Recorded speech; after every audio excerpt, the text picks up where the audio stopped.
So if you look at Patanjali's Yoga Sutras, right, what is mentioned in Patanjali's Yoga Sutras? We are talking about 8 angas, ashtanga, right?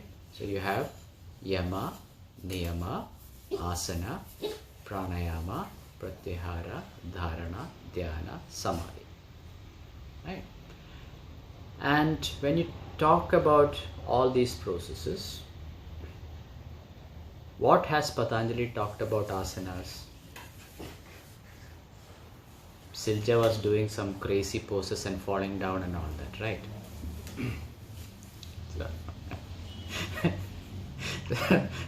So, has Patanjali talked about asanas, and what was Patanjali talking about asanas? So Patanjali mentions only one thing about asanas, right? It is about sthiram, sukham, asana. Predominantly it means that any posture which enables you to sit for longer periods of meditation. Any posture which makes you sit comfortably for longer periods of meditation. So that is what Patanjali has talked about when it comes to asanas. So why are we doing all these asanas? And falling also. Why are we doing all these asanas? Good question, right? Especially if you're trying headstand, then you know how it is. You know how many times you'll fall. Right? And Patanjali has not talked about Shirshasana or any of those asanas. So why are we going through all these headaches? Now, this is where different types of yoga for different types of people come into play. Right. So, if you look at Buddhism, Jainism, Patanjali, all these people were almost like contemporaries, same century, right? Same timeline, and all of them had a similar philosophy. Okay, so you start your yoga practice, start with yama, niyama. Okay, you have to start with yama and niyama, rules, regulations, all these things, and then you progress slowly. But the problem is, when you're thinking about yama and niyama, you're talking about self-restraint, control of your mind, right? When you see a nice laddu or nice jalebi, you have to control your mind, right? You know, why is Silja smiling? Laddu thoughts are coming, or jalebi thoughts are coming? No, okay. You know, so controlling of the mind is yamas and niyamas coming, and restraint, and certain practices, observances which you have to do. And for most people, controlling of the mind for these observances or restraint of the mind is very difficult.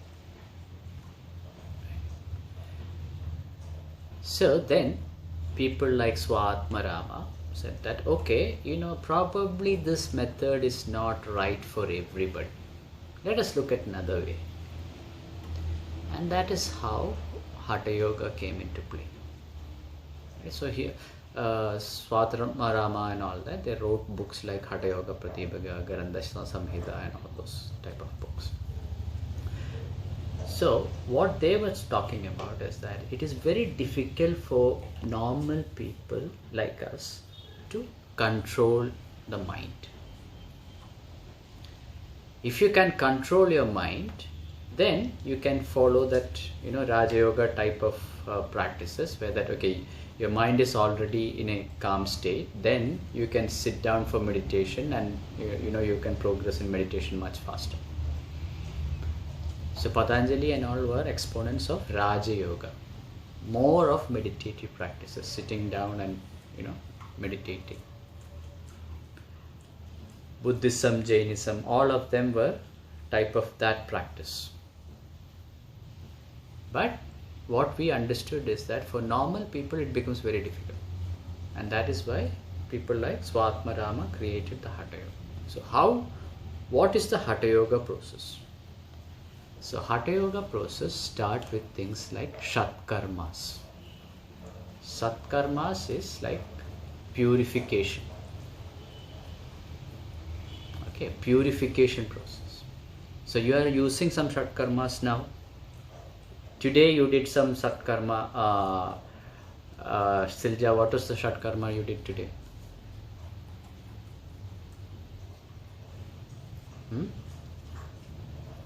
Today in our practice we just did some Shatkarma. Aha, Kapalbhati. So Kapalbhati, meditation is coming later. It's not part of Shatkarma. Okay. Shatkarma purification is one of the purification processes. So Kapalbhati, Neti Kriya, Nauli Kriya, okay, Dauti, those kind of things are all in purification practices. Right? So that is meant to purify your body. So your body is so used to having a lot of junk stuff. We are not even breathing pure air or polluted air. Okay, a lot of viruses and all that running around, right? And we are not even eating good food. Probably we are so used to eating junk food. Right. So you need to purify your system of all these impurities. To purify your system of all these impurities, Shatkarmas were created. Okay, so the impurities are purified so that your channels, energy channels are also purified. Right, so that energy can flow properly.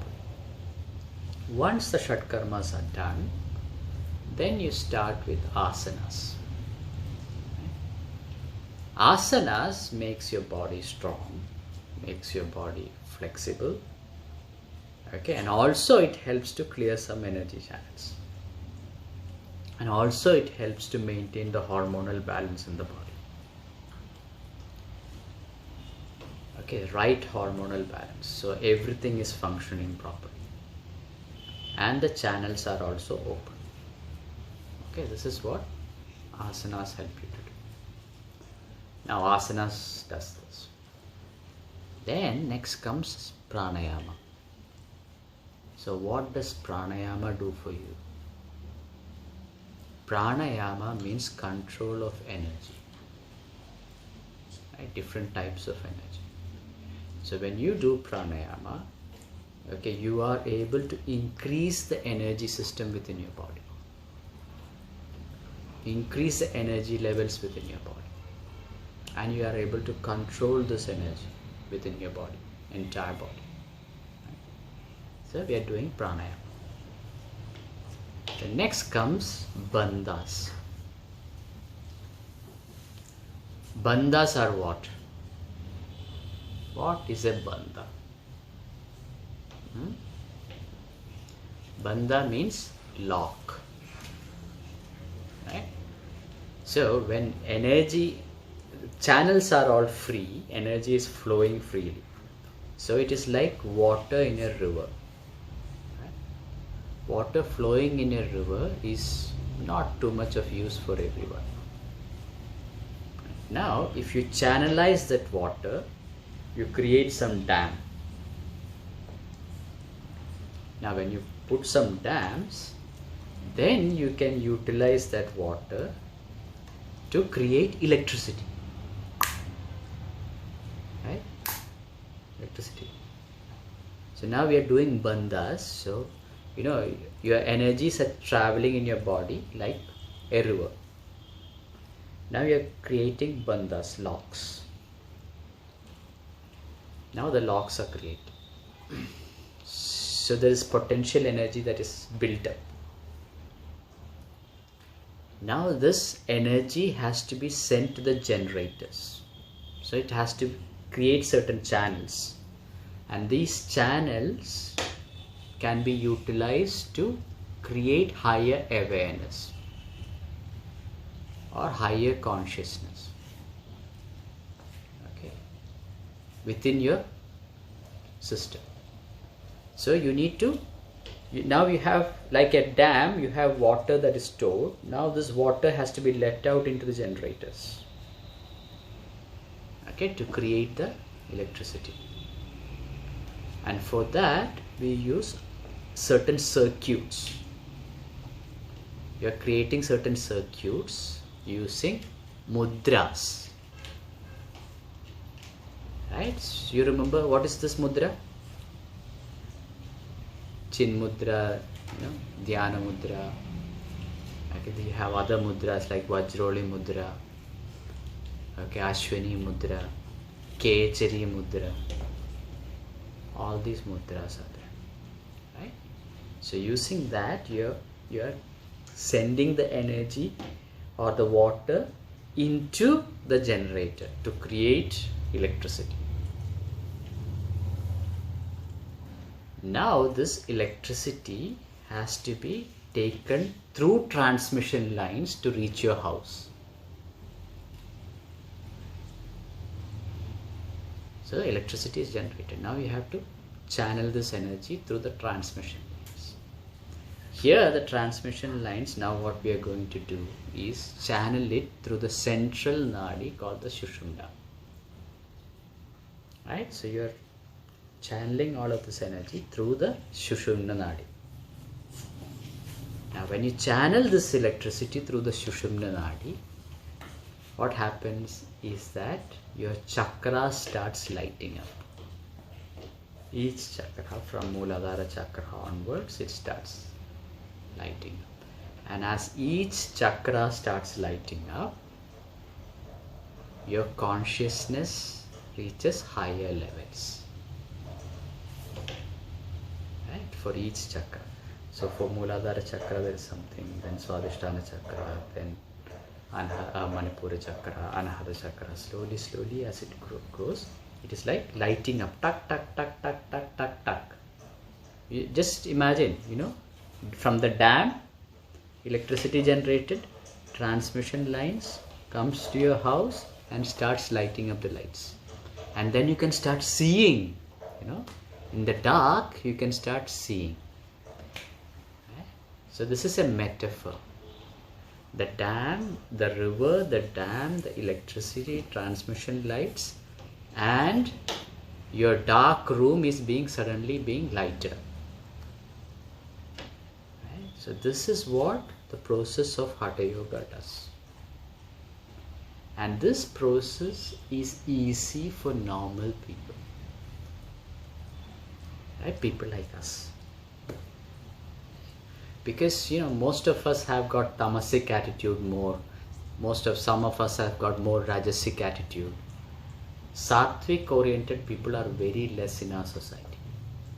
Now if you are sattvic oriented already, then it is easy for Raja Yoga practices. You can just go and sit, close your eyes, ting, your meditative state, just like that.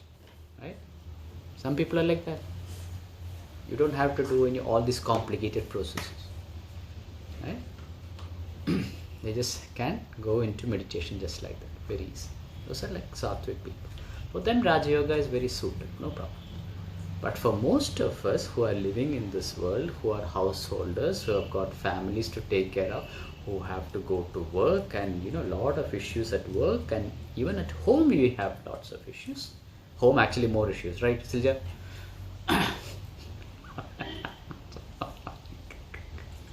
So all of us have lots of issues. So for normal people like us, we are doing Hatha Yoga. Now you know why we are doing Hatha Yoga. Right? Different types of yoga for different personalities, different types of people. So this is about Hatha Yoga. Right?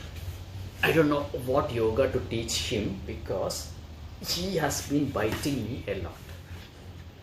right? He doesn't listen, I have to teach him some special yoga. Okay, anyway. So any questions for the day?